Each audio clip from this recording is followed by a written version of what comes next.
अब श्रेया दिवाकर को इनर्स की दुकान पर ले गई। वहाँ सेल्स गर्ल ने दिवाकर का साइज पूछा। दिवाकर को ठीक से मालूम नहीं था, इसलिए सेल्स गर्ल ने दिवाकर को नाप लेने के लिए अंदर बुलाया। दिवाकर के ब्रेस्ट पर मेजरमेंट टेप से उसने साइज माप ली। दिवाकर का साइज 36C था। दिवाकर ने अपने लिए साड़ी से मैच करती 6 अंडरगारमेंट्स ले ली। श्रेया को भी दिवाकर ने 2 अंडरगारमेंट्स खरीद कर दी। कल से दिवाकर उसी की अंडरगारमेंट पहन रहा था। सब खरीदने के बाद दोनों ने एक एक सॉफ्ट ड्रिंक पी और घर वापस आ गए। घर लौटते वक्त श्रेया दिवाकर को उसके पहचान वाले टेलर के पास ले गई।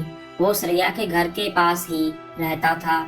उधर पहुंचने के बाद श्रेया ने दिवाकर की टॉप्स और 5 साड़ी उसे दी और उससे ब्लाउज सिलने, फाल लगाने और टॉप्स अल्टर करने को कहा।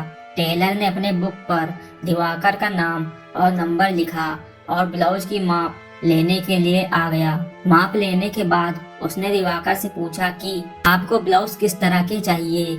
दिवाकर ने उससे कहा कि मुझे इन 3 साड़ी के ब्लाउज छोटे हाथ के चाहिए और बाकी 2 हाथ कोहनी तक लंबे रखना। दिवाकर ने उससे हुक्स के बारे में भी बोल दिया कि किस ब्लाउज के आगे होने चाहिए और किसके पीछे। श्रेया दिवाकर की साड़ी से जुड़ी नॉलेज जानकर दंग रह गई। वो मुस्कुराने के अलावा कुछ नहीं बोल रही थी। टेलर ने दिवाकर को साड़ी अगले शाम को लेने के लिए कहा। उसे दिवाकर ने आधे पैसे दिए और दोनों घर आ गए। घर आकर श्रेया और दिवाकर ने खाना बनाया और कुछ देर सो गए। रात को नहाने के बाद दिवाकर ने धोई हुई ब्लू अंडरगारमेंट पहन लिया। श्रेया ने दिवाकर को अपना वायलेट कलर का टॉप वाइट लेगिंग्स दी। कुछ देर टीवी देखने के बाद दोनों सो गए। सुबह दिवाकर की आंख जल्दी खुली। श्रेया अभी तक सो रही थी। दिवाकर ने अपने बालों को रबर बैंड से टाइट बांध दिया। मुंह धोकर दिवाकर चाय बनाने चला गया। चाय के साथ साथ दिवाकर ने खाने के लिए सब्जी और चपाती बनाई। सब बनाकर दिवाकर उसे डाइनिंग टेबल पर रख दिया और श्रेया को उठाने चला गया। जब श्रेया ने डाइनिंग टेबल पर देखा तो वो एकदम खुश हो गई। उसे यकीन नहीं हो रहा था कि ये सब दिवाकर ने किया है। वो दिवाकर को चिढ़ाने लगी, ये कहकर कि वो एक हाउसवाइफ बन सकता है। तुम्हारा फिगर औरतों जैसा है, तुम सुंदर भी लगते हो और खाना भी बना लेते हो। गलती कर दी भगवान ने तुम्हें लड़का बनाकर। उसकी ये बात सुनकर तो दिवाकर तो पूरा शर्म से बेहाल हो गया। नजर छुपाते हुए दिवाकर ने श्रेया को कप में चाय और प्लेट में सब्जी डालकर दी और खुद भी खाने बैठ गया। आज दिवाकर अपने घर जाने वाला था। शाम को दिवाकर ने अपना पूरा सामान बैग में भर दिया। दिवाकर ने फिर से श्रेया का कल का टॉप और लेगिंग्स पहन लिया और कल लाए हुए नए सैंडल्स भी पहन लिया। जाने से पहले श्रेया फंक्शन में पहनी ब्लू साड़ी लेकर उसके साथ पेटीकोट, ब्लाउज और अंडरगारमेंट भी लेकर आई और दिवाकर के बैग में डालने लगी।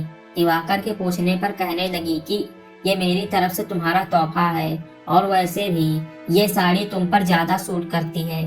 ये सुनकर दिवाकर ने उसे जोर से हक दिया और कहा कि अभी पहना टॉप और लेगिंग्स मैं तुम्हें धोकर एग्जाम के दिन दे दूंगा। उसने ओके कहा। शाम 5 बजे श्रेया और दिवाकर टेलर के पास पहुंचे।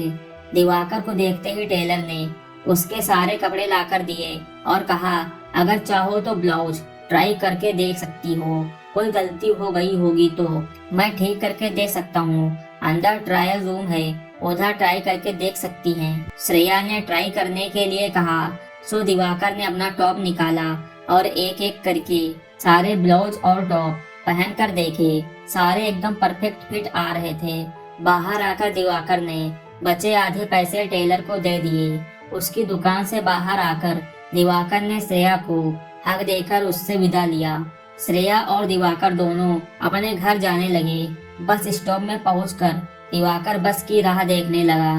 दिवाकर को अब अकेले डर भी लग रहा था, पर दिवाकर ने अपने आप को संभाला।